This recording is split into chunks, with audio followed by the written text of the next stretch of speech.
Di dalam pertimbangan Mahkamah Konstitusi soal pasal penghinaan itu dikatakan oleh Mahkamah Konstitusi bahwa kalau mau ini merujuk kepada pasal 207 KUHP. Pasal 207 KUHP itu adalah penghinaan terhadap penguasa umum.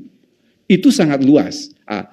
Di situ dikatakan oleh Mahkamah Konstitusi, pasal penghinaan terhadap penguasa umum itu harus merupakan delik aduan. Berdasarkan pertimbangan Mahkamah Konstitusi itulah pemerintah dan DPR membentuk pasal penghinaan terhadap lembaga negara. Cuman kita batasi. Kalau pakai KUHP lama, itu ketua pengadilan negeri dihina, Kapolres dihina tuh bisa kena pasal itu. Tetapi pasal yang ada dalam KUHP itu sudah dibatasi. Jadi penghinaan terhadap lembaga negara itu hanya dibatasi 1 presiden wakil presiden, 2 MPR, 3 DPD, 4 DPR, 5 Mahkamah Agung, 6 Mahkamah Konstitusi. Jadi sangat terbatas. Dan itu delik aduan. Delik aduan yang harus mengadukan itu adalah pimpinan lembaga. Apa dasar pemerintah dan DPR membentuk pasal itu? Dasarnya adalah putusan Mahkamah Konstitusi tahun 2006 ketika pasal 134 bis itu dibatalkan. Kemudian yang terakhir saya kira tadi juga sudah disinggung pasal 218, pasal penghinaan terhadap presiden. Jadi teman-teman media mungkin bisa berpikir secara jernih ya. Dimanapun di negara ini, di dunia ini, ada pasal, ada bab dalam KUHP masing-masing negara. Bab itu berbunyi penyerangan terhadap harkat dan martabat kepala negara asing. Teman-teman bisa berpikir tidak, harkat dan martabat kepala negara asing dilindungi, kok harkat dan martabat kepala negara sendiri tidak dilindungi? Coba itu dijawab.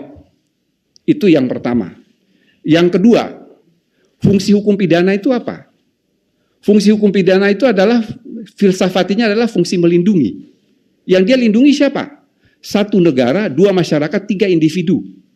Ditanya lebih lanjut, yang dilindungi dari negara itu apa? Kedaulatan. Lalu ada satu hal, harkat dan martabat negara. Presiden dan wakil presiden itu adalah personifikasi suatu negara. Sehingga mengapa pasal ini harus ada. Yang ketiga, mengapa pasal ini harus ada? Ini adalah pengendalian sosial. Bapak Ibu bisa bayangkan kalau bahasanya Pak Menteri itu sebagai suatu kanalisasi, Pak. Bahasanya Pak Menteri. Presiden dan wakil presiden itu punya pendukung. Minimal adalah 50% plus 1 ketika dia ikut dalam pemilihan presiden. Bapak Ibu saudara-saudara bisa bayangkan kalau pendukungnya tidak menerima presiden dan wakil presidennya itu dihina terus kemudian terjadi anarkis.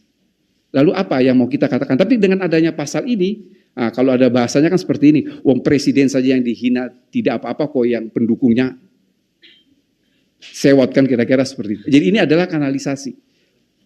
Yang berikut, ini yang berulang kali, tolong membaca pasal 218 ini sekaligus dengan penjelasannya. Penjelasan itu utuh. Dikatakan bahwa pasal ini sama sekali tidak dimaksudkan untuk mengekang kebebasan berdemokrasi, kebebasan berekspresi, termasuk di dalamnya tidak melarang kritik. Mengapa kritik ini? Karena kritik dan menghina itu adalah 2 hal yang berbeda. Jadi yang dilarang betul di dalam pasal 218 ini adalah menista atau memfitnah. Menista itu contohnya adalah ya kebun binatang keluarlah dengan menghujat seseorang. Atau memfitnah. Kalau memfitnah saya kira dimanapun di dunia ini namanya memfitnah itu adalah tindak pidana.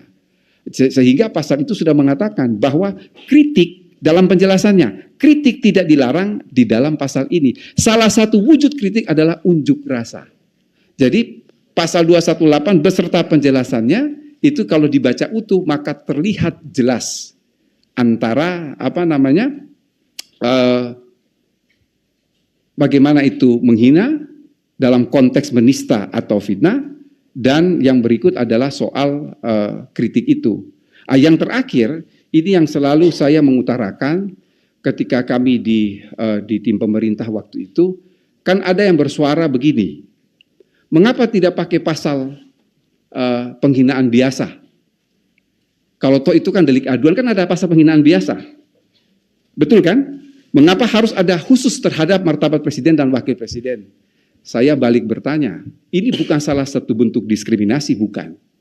Kalau dikatakan tidak perlu ada pasal penyerangan harkat dan martabat presiden, karena itu masuk bisa dalam pasal penghinaan biasa, maka saya katakan pasal makar yang pembunuhan terhadap presiden dan wakil presiden itu dihapus saja. Toh ada pasal pembunuhan biasa. Mengapa tidak menggunakan pasal pembunuhan biasa, tapi harus ada tentang makar terhadap nyawa presiden dan wakil presiden. Artinya apa, saudara-saudara? Penyerangan harkat dan martabat presiden ini sama sekali bukan bentuk diskriminasi, tapi ini adalah primus inter pares. Apa artinya primus inter pares? Presiden dan wakil presiden itu adalah yang utama di antara yang sederajat. Mengapa pasal-pasal ini harus ada? Jadi waktu itu pertimbangan